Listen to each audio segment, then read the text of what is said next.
Hi everyone, it's Ali, and today I'm going to show you how I created this Dusk Sky using distress inks and a free die off a magazine. So I've just got a piece of plain white card there. It's not watercolour card, it's just my normal card making card. I think it's a mono card that I use, but Nina Solar White or whatever other card is your favourite to use. And I'm starting here with some antique linen distress ink, just layering a really light layer, and I'm tapping on the pad, tapping it off onto the scrap paper and then going onto the card just to build up a really light layer of colour. And I find when I do this with my ink blending, it really helps to just get a layer of colour on the card, and once you've got that layer of colour, then you can go straight from the ink pad to the card, which I've started to do now, and you can see I'm building up the intensity of that colour now. So that's the antique linen, and I'll just build that up a little bit more until I'm happy with that layer of colour. And then I'm going to go on to Victorian Velvet, which is the next colour, that light pink. And again, starting tapping off and then going onto the card. This one I did just go straight to building up quite quickly, and I didn't worry too much about those little marks that you can see, the heavier marks, because I knew I was going to blend this colour a little bit darker anyway. So I just keep building up the colour, and I do find that once the ink soaks into the paper a little bit, it all blends a bit better, and it does change over time, so don't get too worried that it looks really harsh to begin with. Now this particular colour, the Dusty Concord, I hadn't used this blending sponge before, so the sponge had no colour on it whatsoever, so it did really start out quite patchy, but again I wasn't too worried because I know once I get that colour built up, it evens out a little bit. And I didn't want the darkness of the sky to be too perfect anyway. And then I'm going back in with the Victorian Velvet just over the join between the two colours. I usually start there when I'm coming back through, and just blending in the colours a little bit there, and then going over the pink, over the Victorian Velvet a little bit more there too. And just continue blending, going through the colours, then back down to the antique linen, again across the join of the colours, and then back over the colour itself. So now I'm just going straight from the ink pad straight onto the card because I've got that real build up of ink on the paper, and it has started to soak into the paper a little bit and blend quite nicely. And then just back over the colour,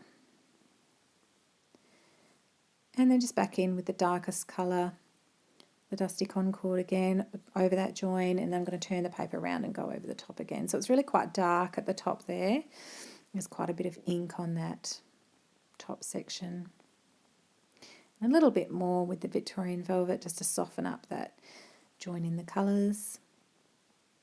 And once I was happy with that, I just actually felt that it needed a bit more shadow right down the bottom, so I went back in with some Vintage Photo and just put a little bit of a darker ink line along the bottom to sit behind the die cut that I was going to have there, and then blended it back in with the antique linen.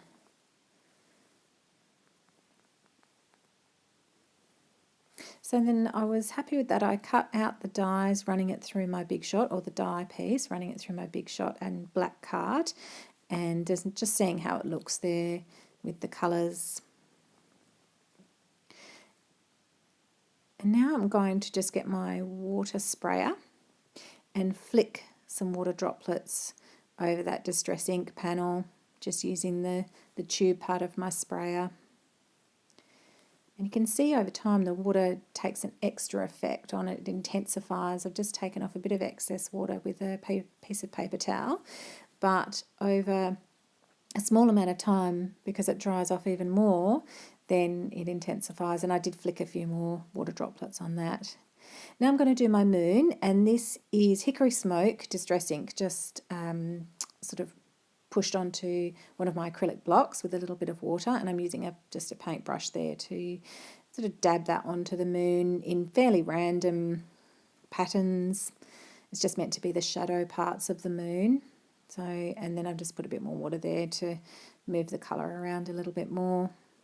And that is a piece of watercolour paper, that moon. I've just die cut a circle out of Tim Holtz distress watercolour paper. And now I'm using antique linen just to yellow the white parts of that moon over a little bit so it didn't look too stark. And then just deciding where that's going to go on my card. And I've used a Simon Says Stamp and Die Set U, and I'm just going to use that Script U die cut there. Cut that out of black card. And then I'm going to stamp the sentiment, "Will do amazing things," using my Mini Misty. And I've stamped it in Memento Tuxedo black ink, not because I'm colouring it or anything, but just because I'm finding this is giving me a crisper stamped line with my words at the moment. Yeah, so I'm just going to cut that out using my scalpel now. With smaller pieces of paper, I usually just use my scalpel. It's too hard to fit them in the cutter. And I'm just deciding where that's all going to go. Just covered the back of my die there with my multi-medium matte glue and just positioning that on the base of the card, the very base of the card. And now I'm just deciding where I want my moon to go and my words and my sentiment and just the positioning of those pieces. And I'm going to attach my moon just with a roller glue. And I just wanted to overhang it. I didn't want the whole moon in the card, in the sky, so I just overhung it a little bit. Now attaching the U with my multi-medium matte glue and the precision tip.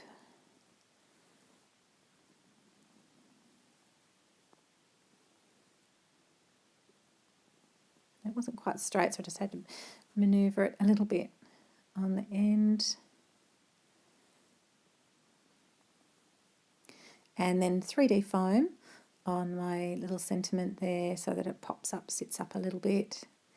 And I'm just sticking that underneath my die cut.